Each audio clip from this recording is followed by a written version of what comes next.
Okay, what's up everybody? Jimbo here, and today we're looking at problem number 1 of Leetcode. Just wanted to shout out to my homie, colleague, and friend Andrew Persad for, bringing this up and making me think about this and inspiring me to make this video. So go give him a follow on GitHub, say what's up. Andrew, cool guy. Okay, going back to the problem here, we're going to do this in Rust. I'm going to do 3 separate solutions. We're going to look at the space and time complexity of each of those solutions. So, yeah, let's get into the problem. Okay, so we're given 2 things, an array of integers called nums, and an integer called target. Okay, we want to return the indices of 2 numbers that add up to the target.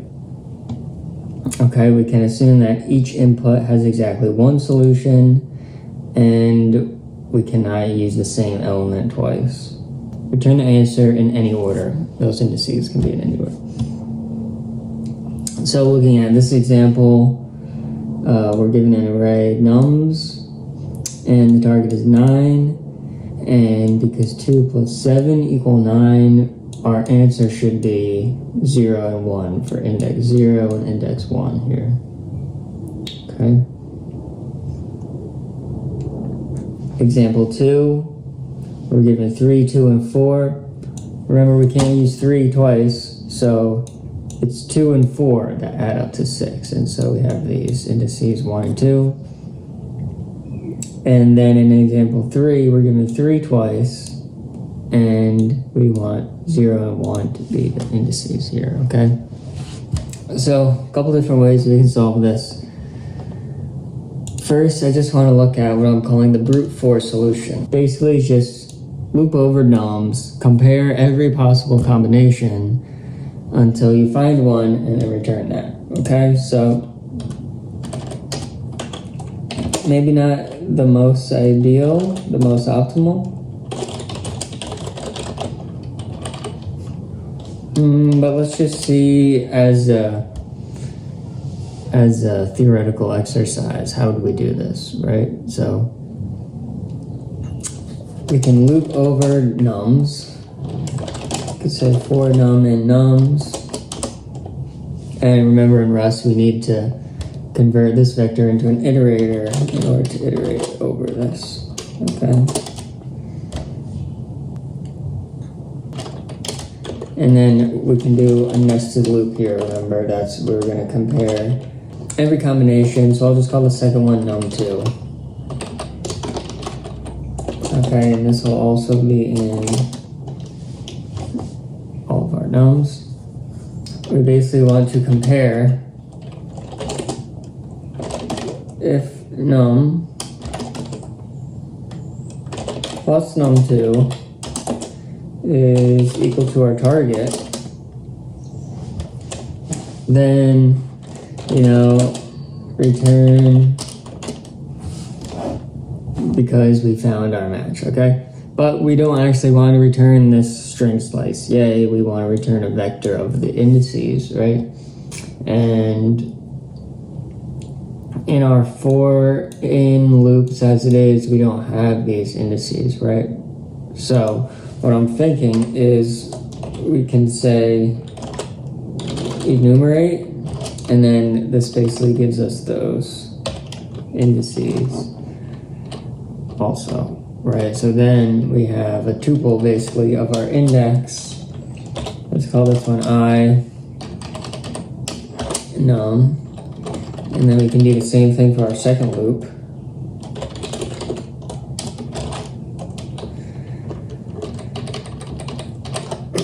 Call this J maybe. Okay, so then we can return a new vector with I and J. Okay?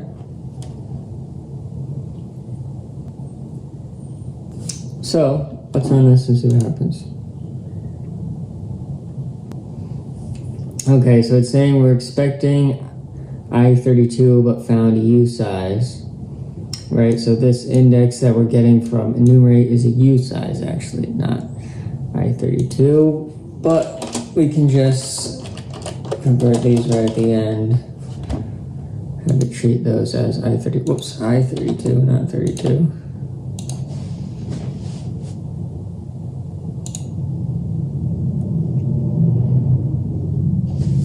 Okay. So what are we seeing here? Mismatch types. So it's saying that this function is expecting a vector of I32, but we actually returned nothing, the unit type, after this loop. And so even though we know that our inputs here we're always going to have exactly one solution, the Rust type system doesn't know this, and it's saying, hey, you're not returning any vector here. So even though we shouldn't get down to this spot, we could just maybe return an empty vector here. And just to be safe, we could even say, you know, panic can be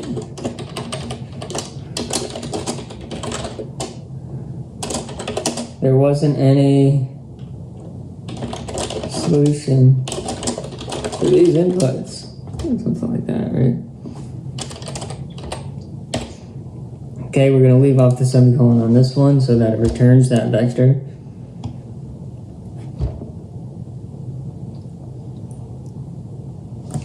Okay, interesting. So we passed the first case, but then the second case failed.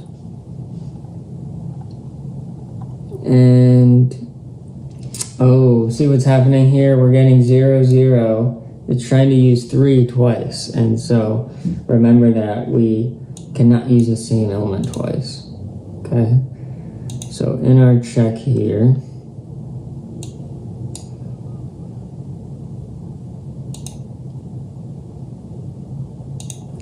and we could say, if the num is equal to target and I is not equal to j,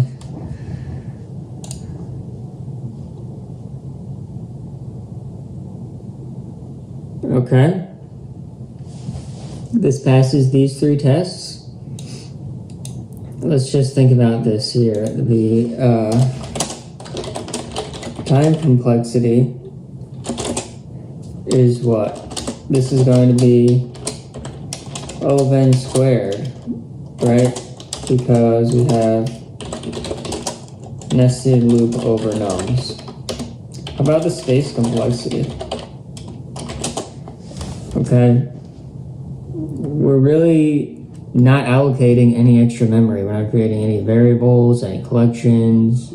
So it's just O of 1.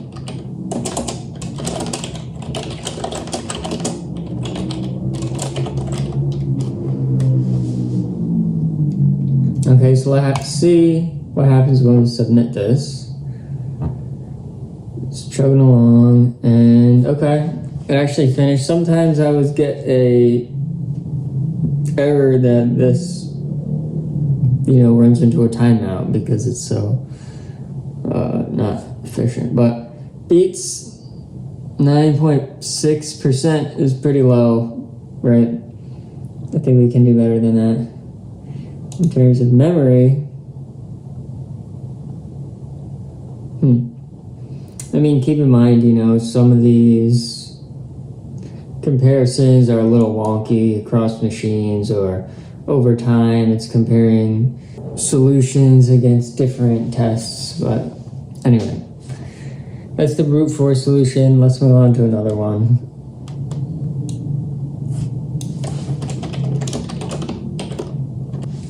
Okay, so this next solution that I want to do is basically sorting nums and then taking advantage of that fact that it's sorted and then walking from either side until we hit our target. This is a very popular algorithm in these kind of problems. Some people call this the two-pointer type of solution. So let's get into it, and we're gonna start by sorting. So because this is just a vector of nums, I think we can just say sort straight up like that. And we can even print this just to make sure that's all good. It's going to complain that we need to return a vector, so let's just return this empty vector.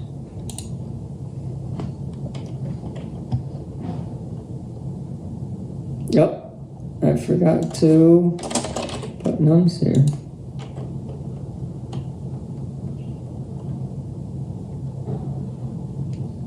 Cannot borrow as mutable, so let's make that mutable.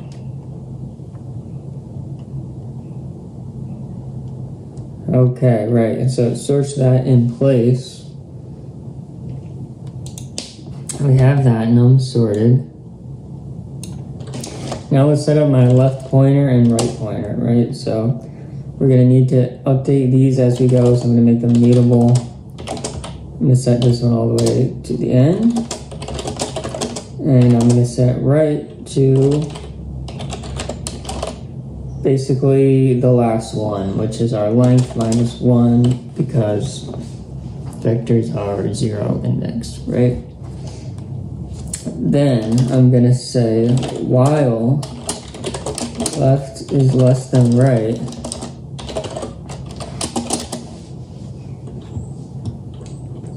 then we want to basically read the value, so we can say nums left plus nums right, and maybe we could do a mash statement here for us. So we're gonna mash on this.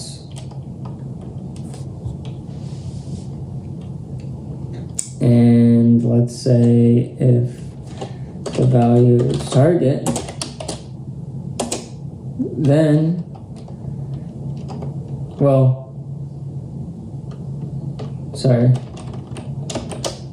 we're going to say sum. This is our match branch arm. We need to set a value for this, okay? But I think we're going to want to say some logic here. So we're going to say sum if sum equals the target, right? Then we can return our vec of basically left and right, okay?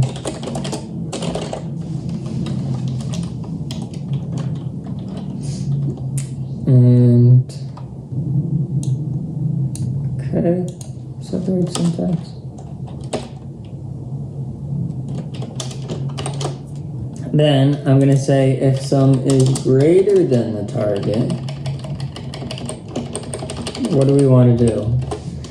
That means that our larger number needs to get smaller, right? So we're going to move the right pointer over 1.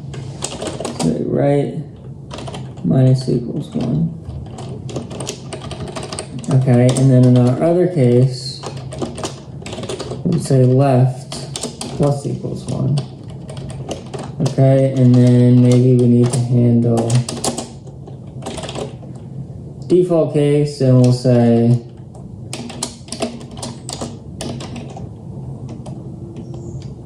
something.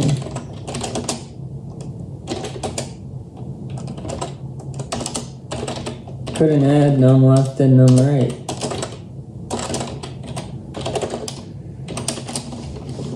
Something.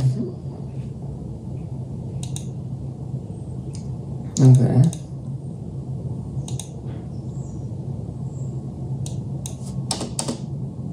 Something like that. Let's try this.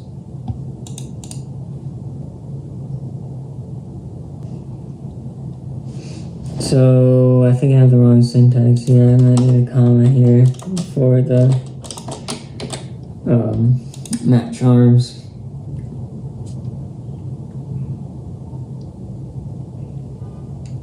Okay, I think I have a similar issue here that this is a U size, but we want it to be an I32.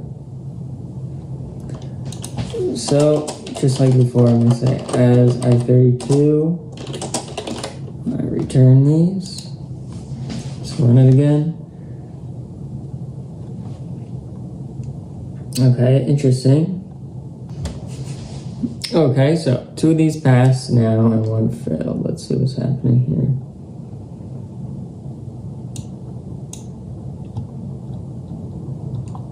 Okay, so we're given 2, 4,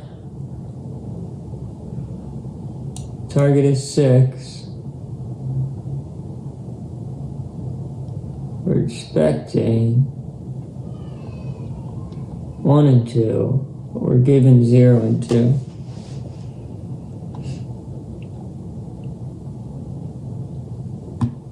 And this is test case 2. Example 2. Oh.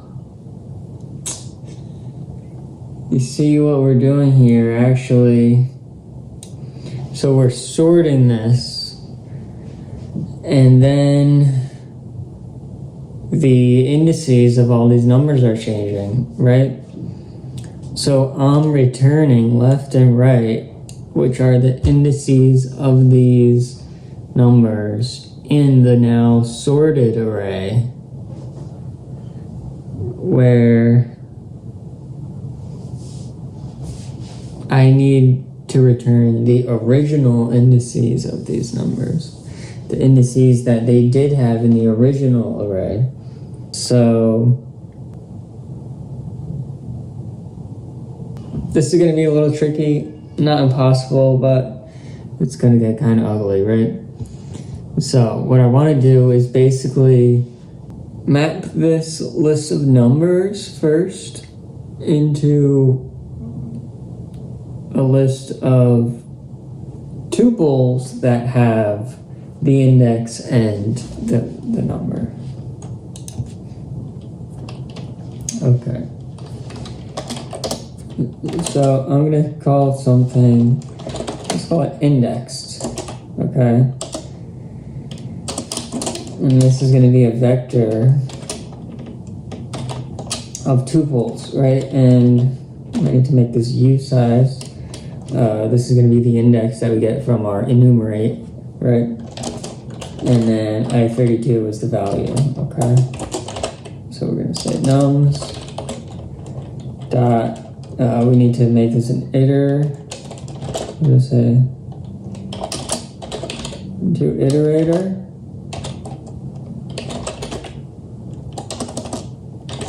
Enumerate. And then we're going to collect this back into a vector, right? So we need to make an iter. Then enumerate adds the index. Then we collect it back to the vector, okay? Now, our sort, we can't just sort by this because it's saying, hey, I don't know how to sort tuples. You need to tell me which thing the tuple to use. So we can change this to sort by key. Okay, now we need to pass it a closure. So do these vertical bars to open up the closure. And here we have, well, we want to sort it by our second value, right, which is the num. So I'm going to do underscore here for that index that we don't care about, and then we'll say num, close the tuple, and then we can just say num here, I think. And then it will compare these as just integers, sorting them. as needed. Okay. And sorry, we want to sort index now, not nums. I could say index.length. Okay. Then we can say indexed.left. And here, remember we want to use the value, so we can say .0 for index, .1 for value. I know it's kind of ugly syntax, this tuple stuff, but this is what we're doing. And then here, rather than left, we want to get that original index value. So we're going to need to say indexed left .0. And then our other right original index will be indexed right .0. Okay. Increment those as we go. Let's try this now.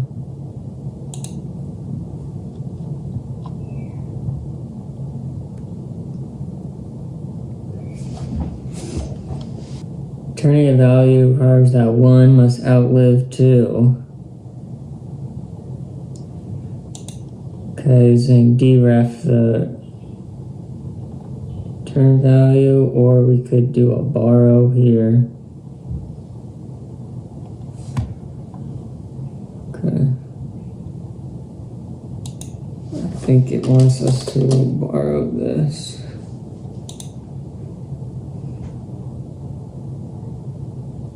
Okay, so now it's saying index is not declared as mutable, so let's make that immutable. That should be fine. Okay.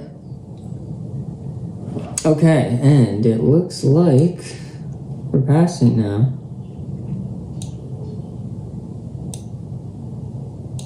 Let's submit this.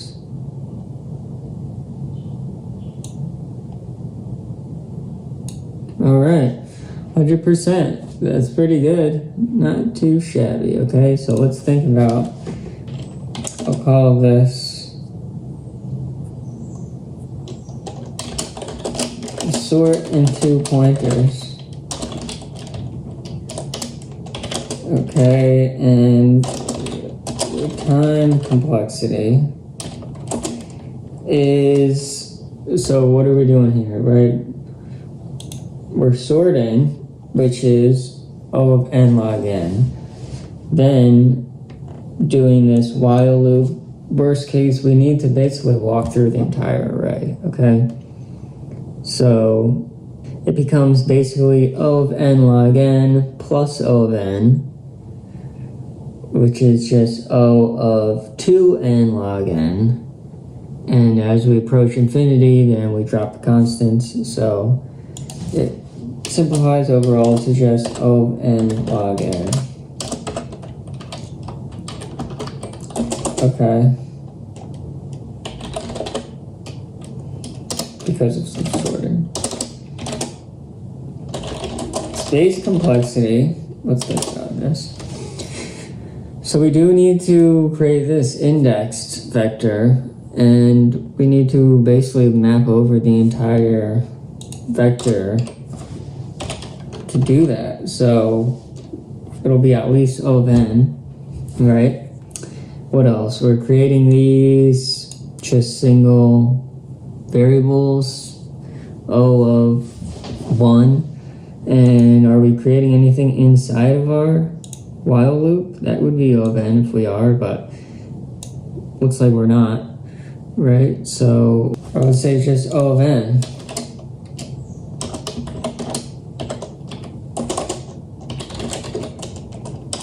Right, creating the indexed vector.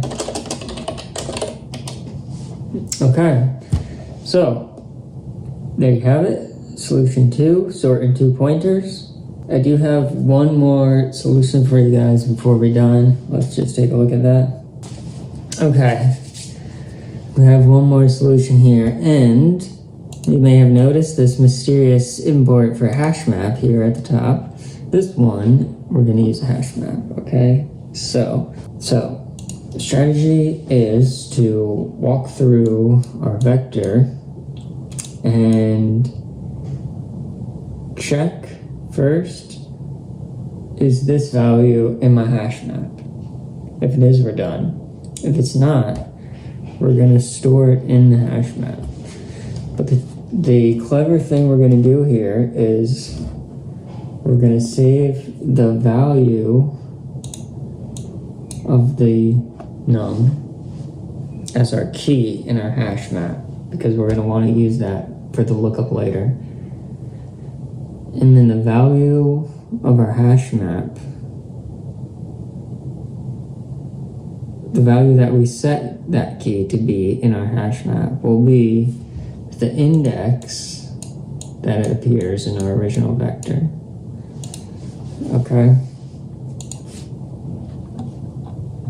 So, let's go through this. First, I'll create a new hash map.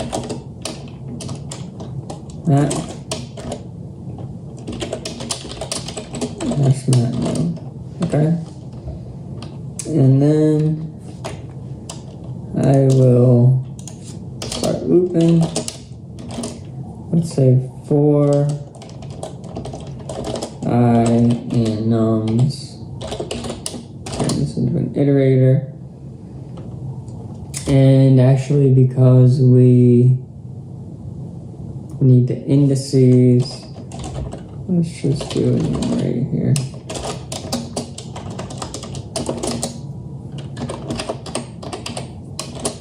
Okay, so we have I and num, right?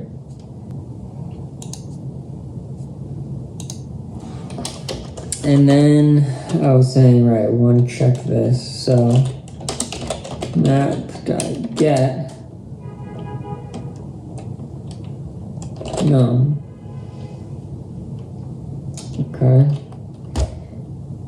And this will return an option. So we can match on this. We can say maybe if let we can do, and then sum. So this will return the index, the original index. So we just call this J.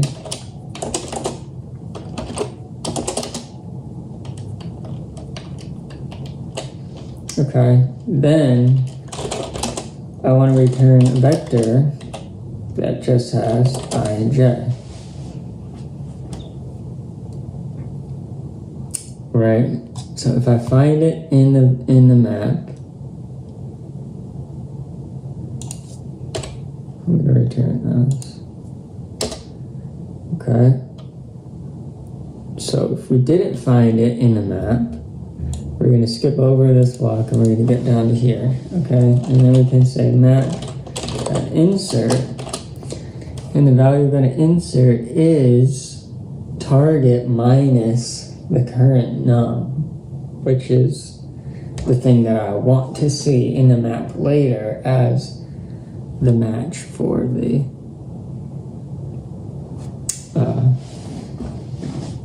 match for that number when we get to it. Okay, so basically saying that I want to set the key here to target minus num, and then the value will be I, the index here.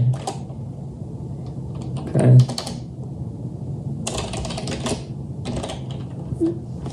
Satisfy the Rust type system by just returning a vec out here. Let's try to run this. Okay, sorry, the same thing again. We're returning a vec of usizes when we want these to be I32.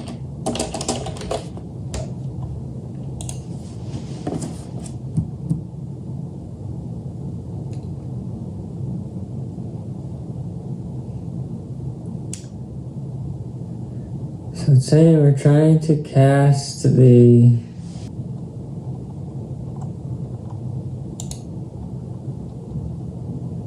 So we could maybe deref this, or we could borrow J, I think here.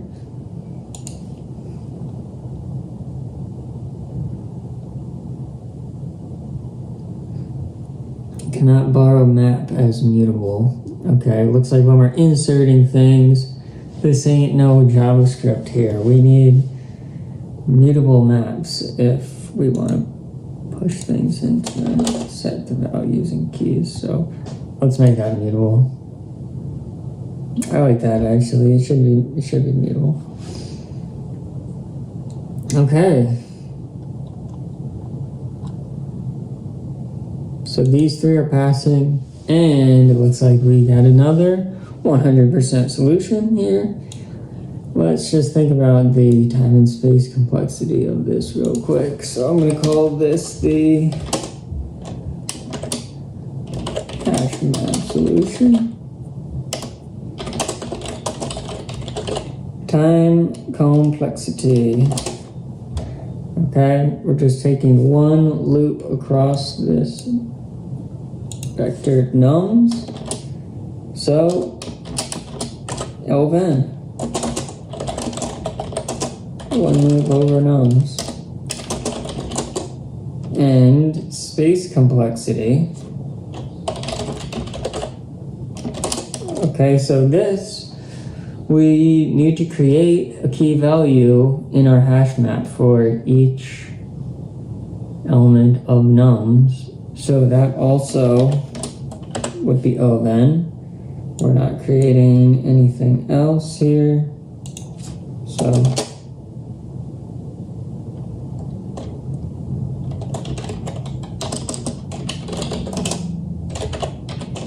key value in hash map for each element. All right. Well, that's all. I think we pretty much beat this horse to death. That is two-sum, number one problem on Leetcode in Rust.